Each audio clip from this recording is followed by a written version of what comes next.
साथियों, आज मोमिन अंसार सभा के इस अजीम शान 13वें राष्ट्रीय सम्मेलन में हम तमाम अपने अहदेदारों को,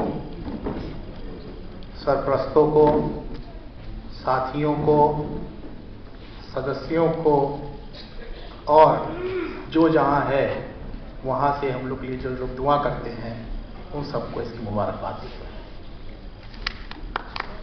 आज हमारे बीच में मोमिन अंसार सभा के बहुत ही सीनियर अहदेदार सब यहाँ मौजूद हैं। जैसा कि हम लोग जानते हैं कि हालात बहुत सख्त हैं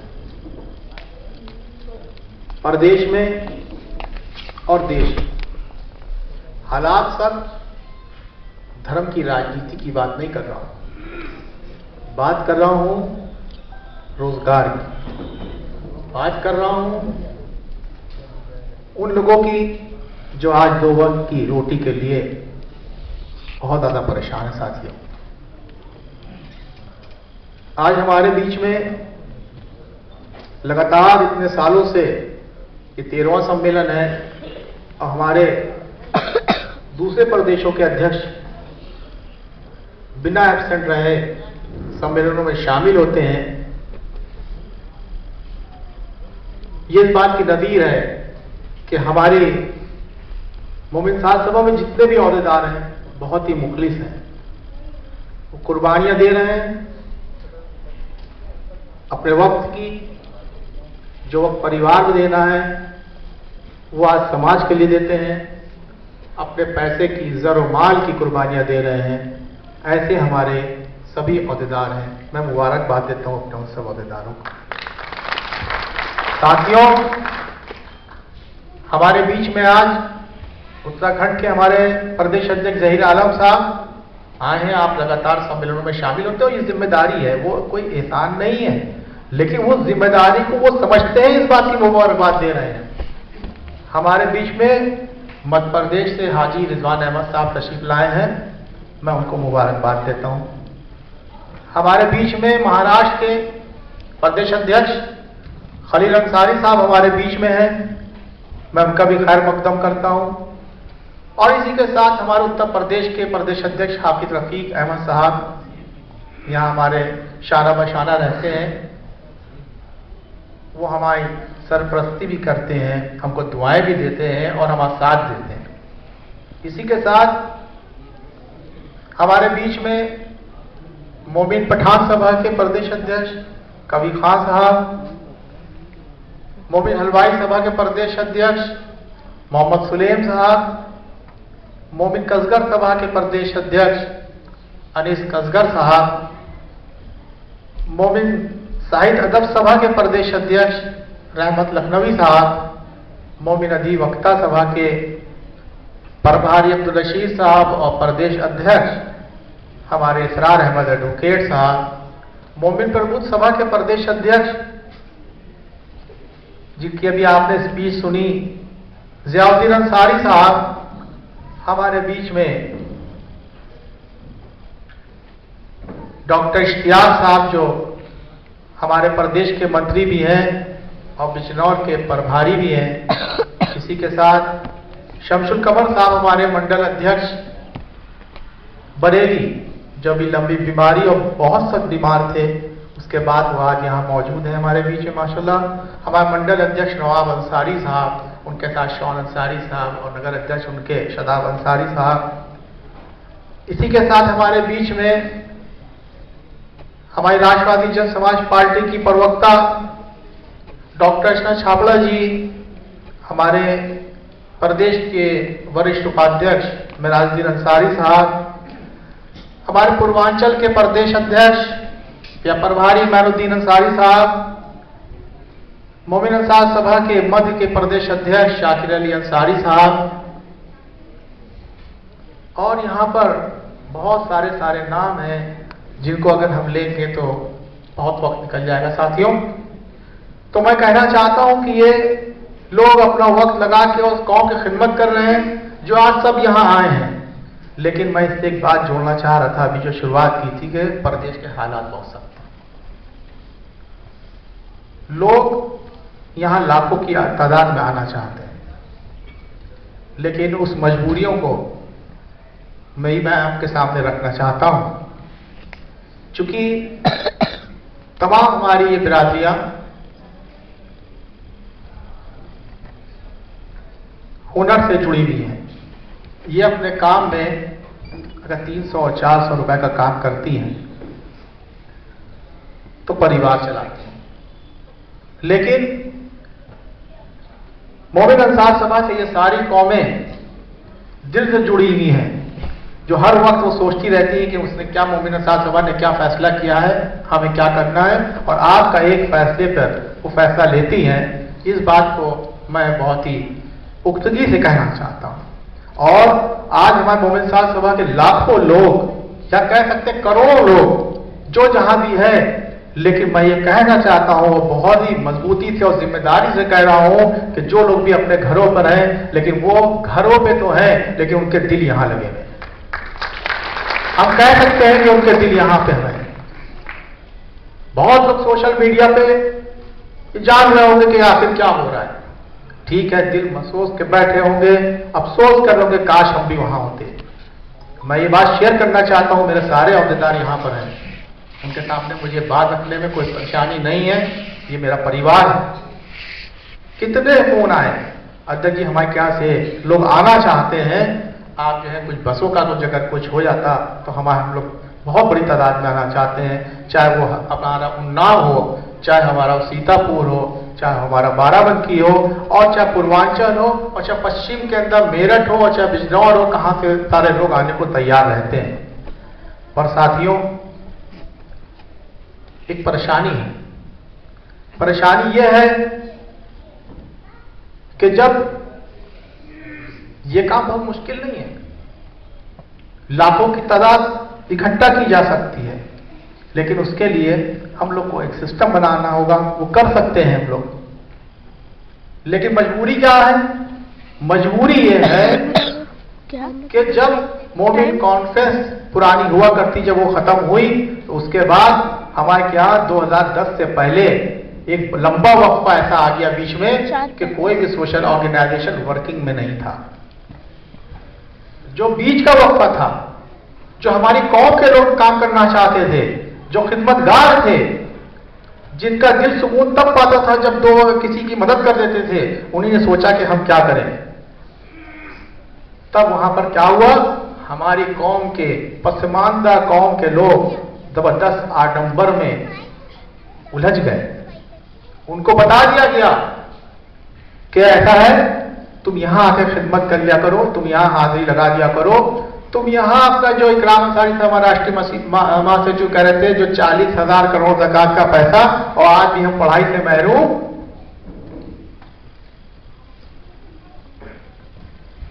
तो हमारी सारी कौम उसी आडंबर में फंस गई।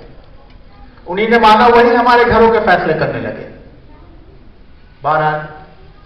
लेकिन उसके साथ दूसरी तरफ हम ये देखते हैं कि आज ये राष्ट्रीय सम्मेलन जो 13वां है, वो 13वां राष्ट्रीय सम्मेलन भागीदारी सम्मेलन, और भागीदारी सम्मेलन का इस 13वें राष्ट्रीय सम्मेलन के सर्टिफिकेट में हमारे बड़े सीनियर यहाँ पे जो बैठे हैं अहदेदार, इन्हें देखा होगा कि उस सर्टिफिकेट पे क्या बनाया था। गौर से बताइए, बताइए जरा उसमें क्या बनाया सर्टिफिकेट पे, माइक में बता दीजिए। नई लोकसभा है, दिखा दीजिए सबको। इस सर्टिफिकेट में नई लोकसभा जो बनी है उसकी चेयर्स बनी है पीछे सब। वो हॉल है जहां पर आपको हिस्सेदारी लेना है, हमारी पसमानदा कौमों को वहां पर जाना है, उसमें भागीदारी लेना है। ये आज हम लोग इस 13वें सम्मेलन में हम लोगों ने ये आपको, जो हमारे जिला अध्यक्ष हैं बहुत सारे, उनको आज सारे लोगों को ये सर्टिफिकेट इसलिए दिया जा रहा है कि ये आप लेके जाइए सर्टिफिकेट साथ के, आप ये संसद भवन की ये सीटें देखते रहिए, और वो खाली सीटें इसमें है, कोई आदमी नहीं बैठा है अभी, उसमें आपको अपनी हिस्सेदारी में इसमें उन सीटों को, अपने हिस्से की सीटों को आपको भरना है अपने तरीके से।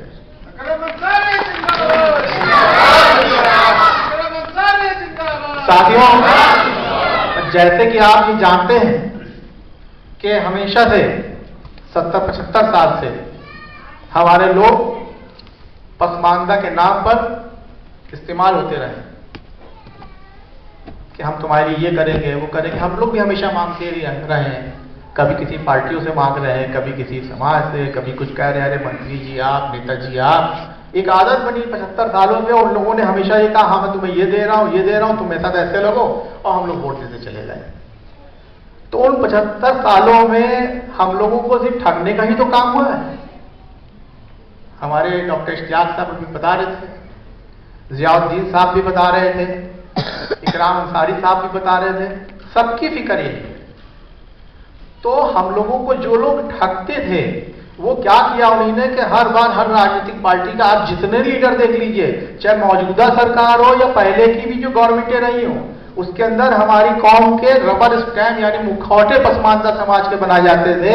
वो मुखौटे तो हम दिखते थे कि ये पसमानदा समाज से आते हैं, लेकिन वो रबर स्टैम्प जो है उसी राजनीतिक पार्टी के थे। तभी हमारे लोगों को भला नहीं हुआ। हाँ, हमारे नेता थे। हमारे नेता कौन थे? वो आसिफ बिहारी साहब का फोटो लगा है उसमें।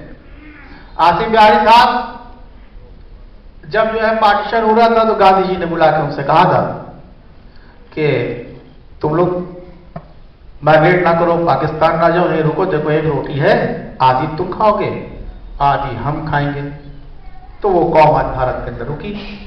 तो उन्होंने उसके बाद अपनी हिस्सेदारी भी ली उसको, लेकिन जैसे जैसे वो रहनुमा गए, तो उसके बाद फिर पूरी तरीके से कब्जा पार्टी का हो गया, और उतने सालों के बाद से फिर वही रबर स्टैम्प की तरह लोग काम करने लगे। वो समझ गए कि हम इनका खाली चेहरा दिखाएंगे तो पसमानदा को हमको वोट देंगे। हम लोग उनकी बातों में आ गए, और हम जाते जाते आज 33% से 1% नौकरियों में आ गए। व्यापार में पीछे हो गए। गोश्त का व्यापार हमारा था, हमारे हाथ से चला गया। कपड़े की सनत हमारी थी, हमारे हाथ से चली गई। वो कपड़े की सनत हमारे हाथ से चली गई, हमारे बाबा अजदाद ने अंगूठे कटवा दिए, अंग्रेजों के आगे नहीं झुके, लेकिन वो सनत भी हमारे हाथ से चली गई। तो हमारी कौम को अब यह सोचना होगा कि अब हम ही इसको कैसे आगे बढ़ाएं। हमें सारी पार्टियों से ऊपर हटके जो हमारे जो अभी तक के जो रहनुमा बने हैं, जो हमारे राजनीतिक मौलाना, उन राजनीतिक मौलानाओं से भी बचना पड़ेगा हम लोगों को। सबको नहीं कह रहा हूं, लेकिन जो राजनीतिक मौलाना उनको कह रहा हूं, उनसे भी बचना पड़ेगा। और आपको एक तरफा ये अपने नेता, अपने मोहल्लों में, अपने कस्बों में, अपने जिले में अपने लीडर बनाना पड़ेंगे। और इस बात की मैं तारीफ करता हूं मेरठ के लोगों की। मेरठ में एक अच्छा ये भी ये है कि मेराज जी साहब मेरे सामने जो खड़े हैं, मेरे सामने नजीर हैं। मेरठ के जो झगड़े होते हैं, घरेलू झगड़े होते हैं, वो वहां बैठ के ये लोग तय कराते हैं। ये चौधरी वहां आसपास से बैठ के, वहां बैठ के 5 लोगों की पंचायत बना के तय करा देते हैं। वहां झगड़ा जो है कोर्ट में नहीं जाता है। महीने में 8-10 ऐसे मसले तय करा देते हैं, कोर्ट नहीं जाते हैं। और जो फैसला होता है कौम मानती है, और जो नहीं फैसला मानता है तो उसका हुक्का पानी बंद कर दिया जाता है। पूरी कौम उसको दावत में नहीं बुलाती है। क्यों भाई मेरा साहब? अगर वो बुला लेती है तो सारे लोग उठ के, सारे जितने, अगर वो आदमी जिसका हुक्का पानी बंद है तो सारे लोग उठ के फिर उस दावत से चले जाते। वो ये अकेला बचता, कहता भाई तुम इनको बैठा लो। तो मकसद ये नहीं है, मकसद ये है कहने का कि वहां पे एकजुटता है। अपने क्या कि उनकी अगर लीडरशिप है, उस चीज को हम लोग को अपने क्या पूरे तरीके से लाना पड़ेगा। आज की तारीख में जो हमारे क्या कि जो हम पसमानदगी आई है, उसकी वजह यह भी बहुत बड़ी है कि हमारे बीच के जो राजनीतिक मौलाना है, 2 भाइयों में जब देखते हैं कि एक ज्यादा मजबूत है तो उसके फेवर में फैसला करते हैं, उसकी हुजूरी कर लेते हैं, और वहां झगड़े पैदा हो जाते हैं। तो हम लोगों को वहां से निकल के अपने सामाजिक तौर पे संगठनों में मजबूती से लगना पड़ेगा। सामाजिक तौर से हमें अपने संगठनों में लगना पड़ेगा, अपनी पार्टी में लगना पड़ेगा। हाँ, ये जरूर देखना है कि कौन मुखलिस लीडर हमारा है। जो लीडर ईमानदारी से, वो तो इतनी सलाहियत अल्लाह ने हम लोगों को दे रखी है, वो तय करे और तय करके उसका साथ देना चाहिए। तो हम ये कह रहे थे कि जो भागीदारी सम्मेलन है, वो भागीदारी सम्मेलन इसलिए है कि अब की 2024 के चुनाव में हम लोग को भागीदारी लेनी है। हम 13 साल सफर करके, 14 साल सफर करके यहां तक आ चुके हैं। 2024 का चुनाव 3-4 महीने के अंदर है या 3-4 महीने बाद है। अगर मोमिन अंसार सभा के कैडर को, मोमिन अंसार सभा की राजनीतिक पार्टी को कोई भागीदारी मिलेगी तय करके, तो वो सिर्फ सोचेगी और नहीं सोचेगी। तो मैं कहना चाहता हूं कि सारी पसमानदा कौमें आज मोमिन अंसार सभा के बैनर तले इकट्ठा है, वो फैसला कर लेंगी कि हम उस राजनीति में एक लंबी लकीर खींच देंगे, बगैर उसके कुछ नहीं होने वाला है। ये मैसेज पूरे हिंदुस्तान में आज पहुंच गया होगा या पहुंचना होगा या पहुंच जाएगा। अब की पसमानदा किसी के कहने से, बहकावे से फैसला नहीं करेगा। हमारे लिए कोई भी पार्टी ऐसी नहीं जिसको हम कह सके कि इन्हीं ने पसमानदा को भागीदारी दे दी है। इसलिए हम लोग ये तय करेंगे कि अगर हमें 2024 के लिए अपने एजेंडे के साथ भागीदारी मिलेगी तो ठीक है, वरना हम लोग खुद राजनीति में एक लंबी लकीर खींच देंगे। और मुझे बड़ा बहुत अल्हम्दुलिल्लाह फख्र इस बात का है कि मोमिन अंसार सभा में वो मुखलिस लोग हैं जो अपने अपने इलाकों में बहुत अहमियत रखते हैं, लेकिन आज वो मोमिन अंसार सभा में खिदमत के लिए दिन और रात एक करे हुए उसमें लगे हुए हैं।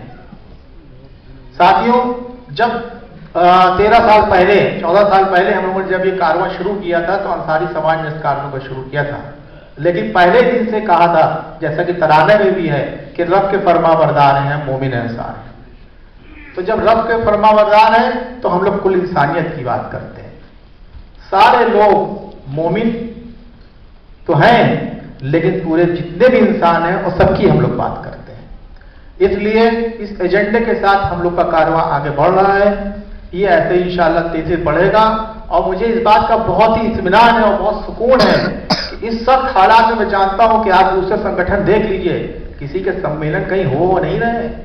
आप गिनती में उठा लीजिएगा कि कोई भी मुस्लिम पसमानदा होगा सम्मेलन इस अंदाज में आपको पिछले 5 सालों से कोई देखने को नहीं मिला होगा, 5-6 सालों से। और आपका सम्मेलन इतनी मजबूती से 13वां सम्मेलन हो रहा है। यही इस बात की नजीर है कि आपका सम्मेलन हो रहा है। आज आप रविंद्रालय के अंदर खड़े हुए हैं। आज पूरी कौम की बात, पूरी कौम की आवाज आप देश के प्रधानमंत्री तक पहुंचाने का काम कर रहे हैं।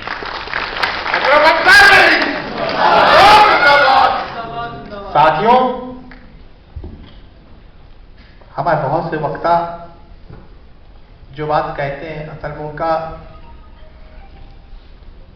दिल बहुत अच्छा है, जज्बात है उनके पास, तो वो इसलिए कुछ बात ऐसी कहते हैं। लेकिन वो ये देखना चाहिए हमको सबको कि जो है मजबूरियां लोगों की बहुत है। तो जब मॉब लिंचिंग झारखंड में होती है तबरेज अंसारी की, तो मोमिन अंसार सभा यहीं से बैठकर प्रधानमंत्री कार्यालय से फोन आता है, कहा जाता है कि तबरेज अंसारी के कातिलों को गिरफ्तार कर लिया जाएगा। क्या है वो, क्यों कहती है? और दूसरे दिन वो गिरफ्तार करते हो, कहते पूछिए अध्यक्ष जी अपने प्रदेश अध्यक्ष से झारखंड के, वो गिरफ्तार हो गए कि नहीं? तो हमारे अध्यक्ष कहते हैं अध्यक्ष जी गिरफ्तार हो गए। उसकी वजह क्या है? उसकी वजह सिर्फ इतनी है कि आपकी मजबूती है, आपके करोड़ों लोग जो आपके साथ है, जो विश्वास रखते हैं, वो आपके साथ है। इसलिए ये बात आपसे कही जाती है और आपसे पूछी जाती है। इस कामयाबी के लिए इन 13 सालों में हमारे सभी एक एक ओहदेदार की बहुत मुबारकबाद मैं देता हूं और उम्मीद करता हूं कि अब नई आज मशाल जलाई गई है राजनीति में अपने लोगों को अपने अपने इलाकों में तैयार करिए।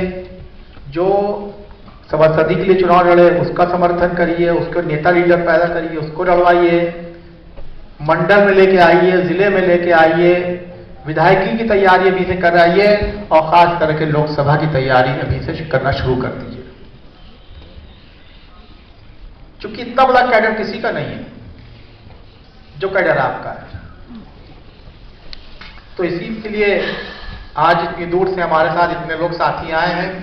उसमें हमारे गोंडा के शब्बीर अंसारी साहब हैं, बहराइच के कलीम अंसारी साहब हैं, और इस तरीके से मऊ से शफीकुर रहमान पहलवान साहब हैं, और इस तरह से हमारे बीच में बड़े इंटेलेक्चुअल तबका भी आपके साथ रहता है कि जैसा बीच में हमारे साथ यहाँ पर विराज साहब भी बैठे हुए हैं जो मुस्कुरा रहे हैं, और साथियों इस तरह से बहुत सारे लोग।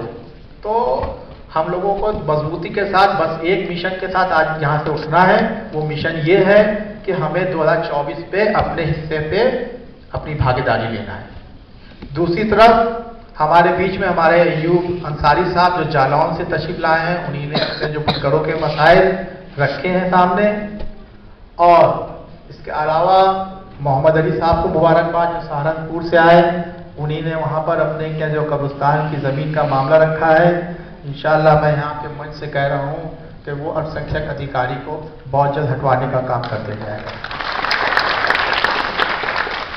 साथियों, इसके अलावा शफीकुर रहमान पहलवान साहब ने हमारे मऊ के उन्हीं ने बताया है जो बिजली की परेशानी, कि उस बिजली में जो फिक्स रेट की जो उसके अंदर सब्सिडी आती है, उस सब्सिडी नहीं दी जा रही है।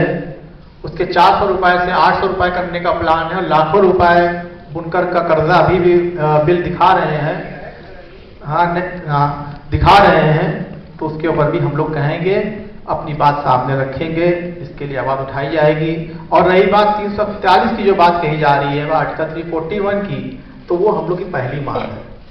ये मांग 2010 से चली आ रही है कि आर्टिकल 341 के तहत पैरा 3 पे लगी हुई मजहबी पाबंदी को हटाया जाए।